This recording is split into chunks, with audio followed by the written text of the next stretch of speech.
What's going on, guys? I want to do a video going over the HRF Concepts RCM, or Rifle Combat Magwell. I believe that's what it stands for. This is what's going to come in. As always, their packaging is really nice. I've always been pretty blown away with the time they take with this. If you scan this guy, it's going to take you to their website with the instructions on how to install this guy properly, and then what colors they offer and what color you got, obviously. It also comes with some stickers, which is always nice to put on the Pelican. Comes with 2 hex head screws with a little bit of Loctite pre-installed. I need to put some more on here just because I've had this on and off a few times now. And an elongated hex head and the Magwell itself. This is nice if you decide to take your grip off when installing this, or you don't have a grip on your rifle yet. This is nice. This works good. I would recommend using this Husky 3/32 tool. I got a pack of 10 of these at Home Depot for around $20, I believe.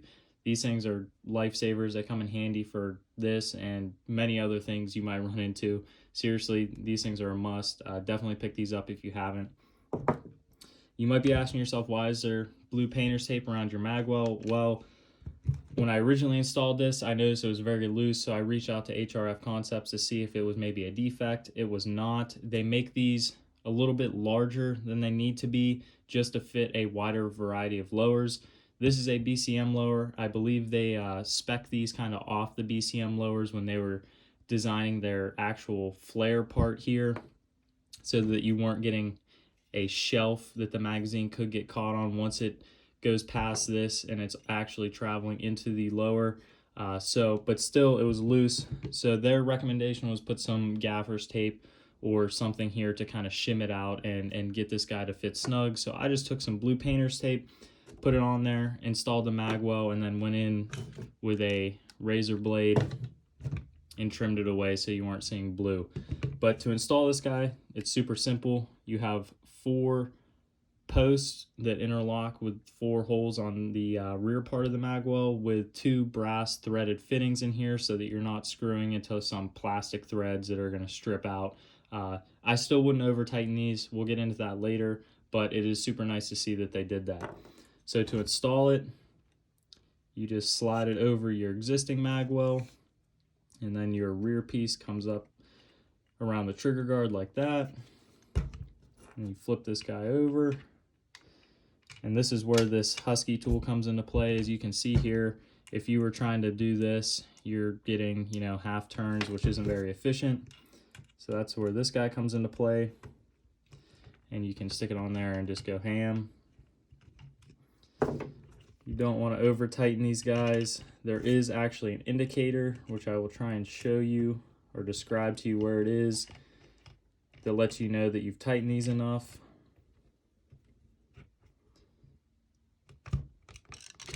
So once you get these guys in,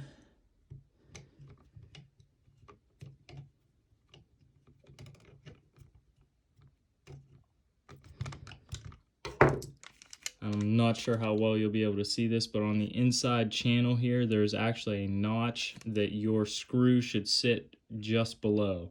So the notch is somewhere down in here, and the head of your screw should be just below that, and that's how you know you've tightened this enough. Like I said, the blue painter's tape that I had around here keeps this from rattling, because it was very noticeable, and I thought there was an issue, like I said, but no, it is just to get the Magwell to fit a wider variety of lowers.